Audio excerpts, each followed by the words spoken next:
104.5 The Team, your home for New York sports. Joining us right now from the Sporting News is Sean Deveny.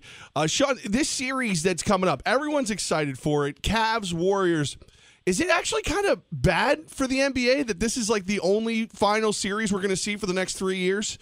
Yeah, we've already seen it twice already, and really, I would say at least 2 years going forward is probably what we're in for. So, this could be something that we might see, depending on injuries and all that, 5 times in a row. This time we're over. But, I think here for the third one, them have split the first 2. I think we're so excited for it. I think this is okay for the NBA. I think what was bad was, that the two teams got here going 24-1. That there's just no challenger even in either conference, and I think that's bad for the league because we just had 6 weeks of playoffs that were completely anticlimactic. That everybody knew what was going to happen, and really there was never any doubt. And that's where I think that the league has got a problem. But now that we're here, I think there is enough anticipation. They need a good finals to make up for what's been a pretty lame postseason to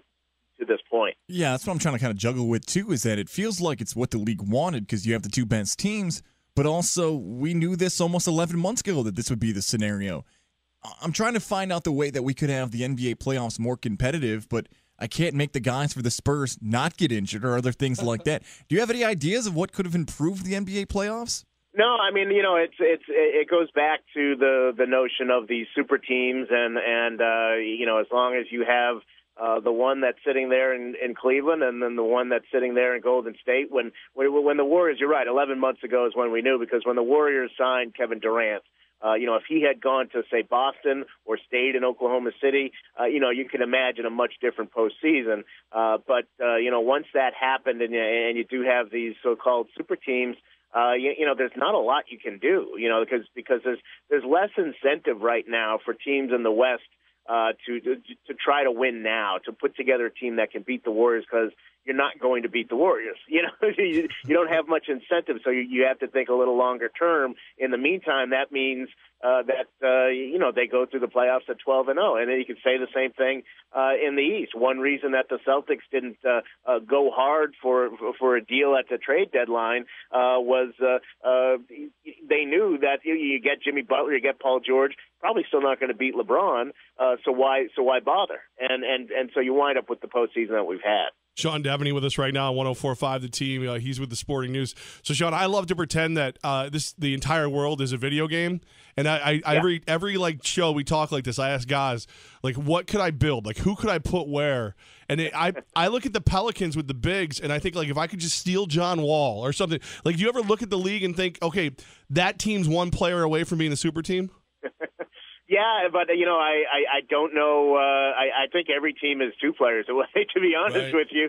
You could maybe say San Antonio, if they had been able to stay healthy and if they had one more guy, probably a shooting guard, somebody who could, a Ray Allen type on that team. Ray Allen from 7 or 8 years ago, that might be a team that could reach that level. But you go through and whether it's Boston or Washington or you mentioned New Orleans, every team, I think you would need more than one guy to match up with really either Cleveland or Golden State at this point. Steve Kerr likely not to be on the sidelines for the Golden State Warriors. How much of that is a factor in this series? Well, it could be, and I think if Golden State gets on the ropes a little bit, if they lose one of these first 2 games at home, I think that's where you miss them, because what Steve has is a really good instinct, a really good gut feeling about his team, about every guy on that team,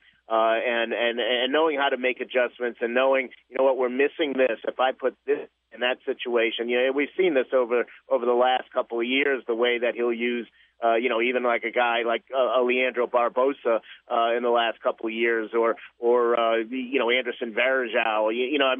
There's been guys that they've been able to plug in, and Steve has a good sense of what he can get out of that guy and how it might catch the other team by surprise. What you don't have with Mike Brown is that level of instinct. He's their third associate head coach. The number 2 head coach, the number 2 to the head coach in the last few years. They had Alvin Gentry, they had Luke Walton, and now they have Mike Brown. So I think that Mike Brown is going to play things more by the book. And like I say, if Golden State gets on the ropes a little bit, I think you're going to miss that sort of instinct that Steve has to change things up and get things going back in their favor. Levack and I just seem a bit split on this series. He's taking the Cavaliers. Oh, yeah. I'm taking the Warriors, and not only taking the Warriors, I think this could be done quick because of Kevin Durant in that lineup. Are you surprised that the Warriors aren't considered as heavy as a favorite as they were last year when they had 73 wins? Yeah, I agree with you, and because I'm looking at this as that these are essentially the same two teams. Certainly, Cleveland is, and they went 7 games, and the Warriors blew the 3-1 lead. They had Draymond out in Game 5 with the suspension. You can go right through, and there's all kinds of comparisons that can be made from this year to last year. The difference is that one team now has Kevin Durant, and that to me is that's a game over sort of situation. So like I said before, I think the team is the league is very much looking forward to a competitive and long and interesting series. I don't know that they're going to get it though. I just think that the Warriors' talent level right now is just overwhelming.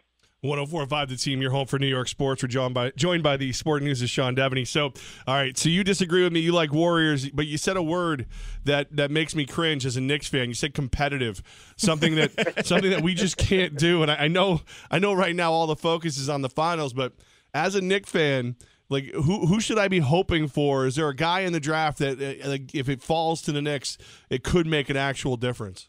No, we'll see what happens. I think that you could wind up seeing some guys fall. Certainly if a guy like a Jason Tatum falls, I think that would be a great fit for them. I don't quite see him getting that low, but there's a chance. Malik Monk is a guy who was very impressive in college, and we know what he can do in terms of shooting the ball. So, he might wind up being the best fit. There's no question that they need some perimeter help. They need some guys who can make some shots on the outside, and they've got to think sort of beyond Carmelo Anthony at this point. They have to think of what are the guys that can complement what Porzingis does. And I think Malik Monk in their range might wind up being the best guy. I think Dennis Smith is a possibility as well. But I think if they come out of this with Monk going forward, I think that's probably a guy with his shooting ability who can be a good complement to Porzingis. So that would be to me the best case scenario for them. You mentioned Melo, and they need to move on from him. Will they do that before the season starts?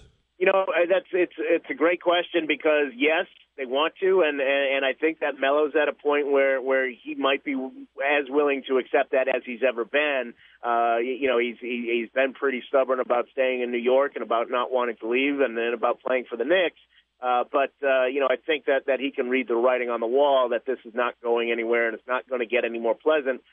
So I think he'd be more willing to accept a trade. Problem is, where does he wind up? How does this end? There's possibility that he could wind up with the Clippers, and that's I think what most people seem to be focused on, and the Clippers might actually be willing to do that. The problem is that you'd have to do a sign and trade involving Redick or Blake Griffin. J.J. Redick and Blake Griffin, do those guys want to play in New York? Do they want to go into that mess? I don't think so. So, that's the real trick is I think they would like to, but I think there's a real question as to, the logistics of how that all works out. Sean Deveny with the Sporting News. All right, Sean, I say Cavs in 7. God says Warriors in 5. What do you think? Yeah, I'm going Warriors in 5. I could see it maybe going 6, but I'm going with 5 as well. I just think that, like I say, you drop Kevin Durant into a team that was already pretty good to begin with, and I just have a hard time seeing how Cleveland can match up with all those weapons that the Warriors have. All right. Well, I hope you're right about everything but that. Okay. Well, hey, look, I'd like to see a good series too. Trust me. So if it's Cavs in 7, I'll be all for it. But I have a hard time getting my brain to go there. Sean, we appreciate you making time for us. You always got great stuff. All right. Thanks, guys.